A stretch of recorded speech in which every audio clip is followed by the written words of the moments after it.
दर्शकों, द्वारका एक ऐसी प्राचीन धार्मिक नगरी है जिसे कभी भगवान श्री कृष्ण ने बसाया था। हिंदू धर्म में द्वारका को 7 सबसे प्राचीन नगरों में से एक माना जाता है। बाकी 6 नगर हैं मथुरा, काशी, हरिद्वार, अवंतिका, कांचीपुरम और अयोध्या। कुछ लोग द्वारका को द्वारावती, कुशस्थली, आनर्तक, ओखा मंडल, गोमती द्वारका, चक्र तीर्थ, अंतर्द्वीप और वाणी दुर्ग के नाम से भी जानते हैं। इस शहर के चारों ओर बहुत लंबी दीवारें थीं, जिसमें कई द्वार थे।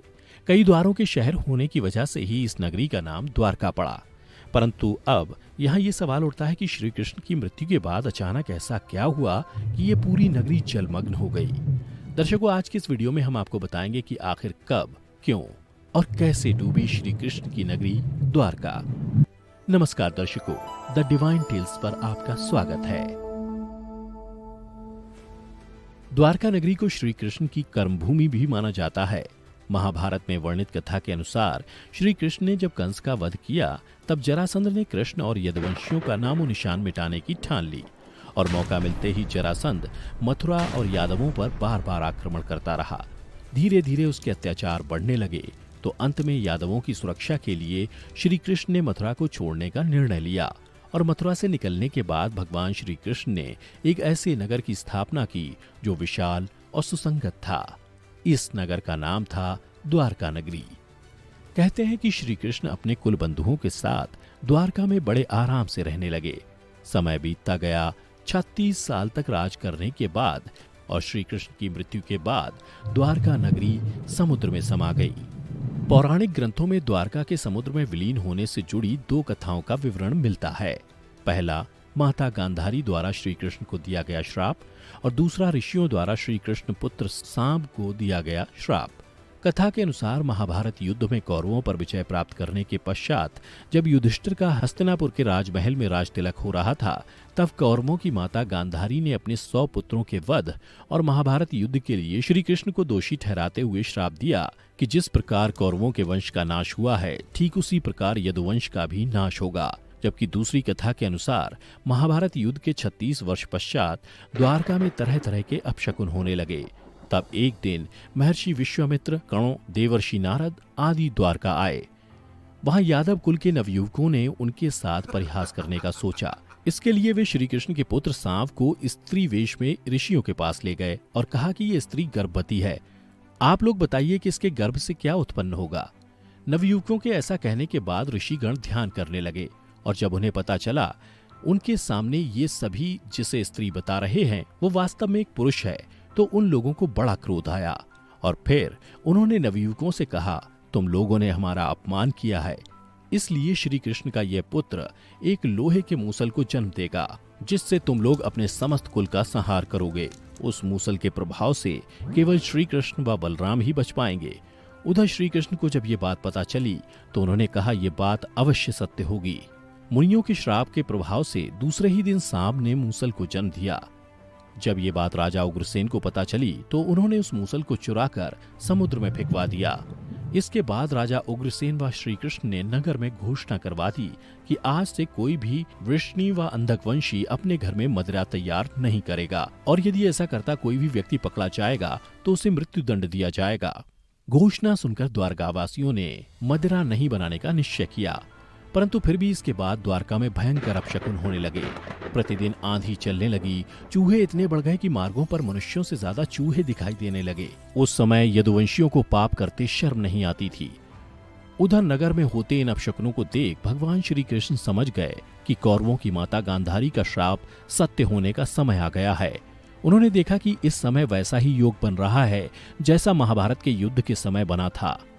फिर श्री कृष्ण ने यदुवंशियों को तीर्थ यात्रा करने की आज्ञा दी। श्री कृष्ण की आज्ञा से सभी राजवंशी समुद्र के तट पर प्रभास तीर्थ आकर निवास करने लगे। प्रभास तीर्थ में रहते हुए एक दिन सात्यकी ने आवेश में आकर कृतवर्मा का उपहास उड़ाया और अनादर कर दिया। कृतवर्मा ने भी कुछ ऐसे शब्द कहे कि सात्यकी को क्रोध आ गया और उसने कृतवर्मा का वध कर दिया। यह देख अंधक वंशियों ने सात्यकी को घेर लिया और हमला कर दिया।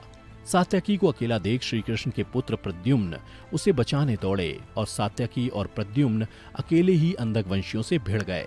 परंतु संख्या में अधिक होने के कारण वे अंधक वंशियों को पराजित नहीं कर पाए और अंत में उनके हाथों मारे गए। अपने पुत्र और सात्यकी की मृत्यु से क्रोधित होकर श्री कृष्ण ने एक मुट्ठी एर का घास उखाड़ ली। हाथ में आते ही वह घास वज्र के समान भयंकर लोहे की मूसल बन गई। जो कोई भी वह घास उखाड़ता वह भयंकर मूसल में बदल जाती।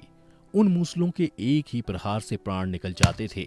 उस समय काल के प्रभाव से सभी वीर मूसलों से एक दूसरे का वध करने लगे। यदुवंशी भी आपस में लड़ते हुए मरने लगे। श्री कृष्ण के देखते ही देखते सांब, चारुदेशन, अनिरुद्ध और गध की मृत्यु हो गई। अंत में श्री कृष्ण ने अपने सारथी दारुक से कहा कि तुम हस्तिनापुर जाओ और अर्जुन को पूरी घटना बताकर द्वारका ले आओ। दारुक ने ऐसा ही किया। इसके बाद श्री कृष्ण बलराम को उसी स्थान पर रहने का कहकर द्वारका लौट आए। फिर श्री कृष्ण ने पूरी घटना अपने पिता वासुदेव जी को बता दी। यदुवंशियों के संहार की बात जानकर उन्हें भी बहुत दुख हुआ। श्री कृष्ण ने वासुदेव जी से कहा कि आप अर्जुन के आने तक स्त्रियों की रक्षा करें। इस समय बलराम जी वन में मेरी प्रतीक्षा कर रहे हैं, मैं उनसे मिलने जा रहा हूं। ये कहकर श्री कृष्ण बलराम से मिलने चल पड़े। वन में जाकर श्री कृष्ण ने देखा कि बलराम जी समाधि में लीन है। देखते ही देखते बलराम शेषनाग रूप में परिवर्तित हो गए और भगवान श्री कृष्ण से आज्ञा लेकर बैकुंठ धाम वापस लौट गए। उधर बलराम जी द्वारा देह त्यागने के बाद श्री कृष्ण वन में घूमने लगे। घूमते घूमते वे एक स्थान पर बैठ गए और गांधारी द्वारा दिए गए श्राप के बारे में विचार करने लगे। देह त्यागने की इच्छा से श्री कृष्ण ने अपनी इंद्रियों का संयमित किया और महायोग की अवस्था में पृथ्वी पर लेट गए।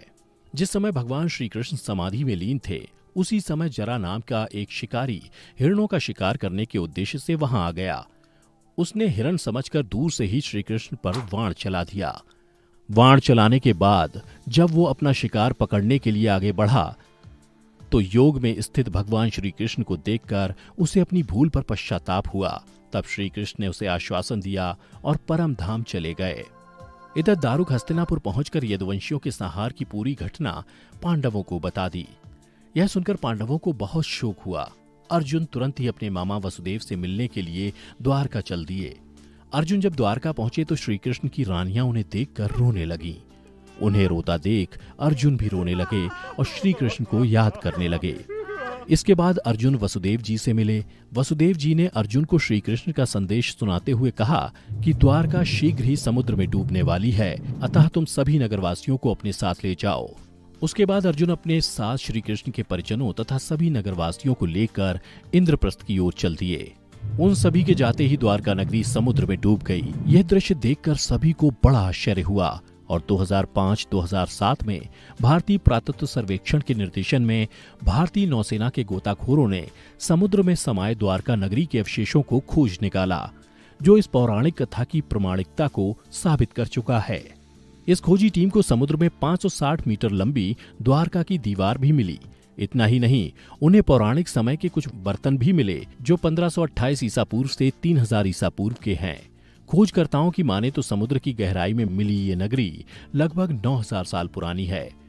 तो दर्शकों, उम्मीद करता हूं कि आपको हमारी ये कथा पसंद आई होगी। अगर पसंद आई हो तो ज्यादा से ज्यादा लाइक और शेयर करें। साथ ही ऐसी ही पौराणिक कथा की जानकारी के लिए अभी हमारे YouTube चैनल को सब्सक्राइब करें। इसके अलावा अगर आप हमारी ये वीडियो फेसबुक पर देख रहे हैं तो हमारे पेज को भी लाइक करें। इस वीडियो में बस इतना ही। अब दीजिए हमें इजाजत। आपका बहुत बहुत शुक्रिया।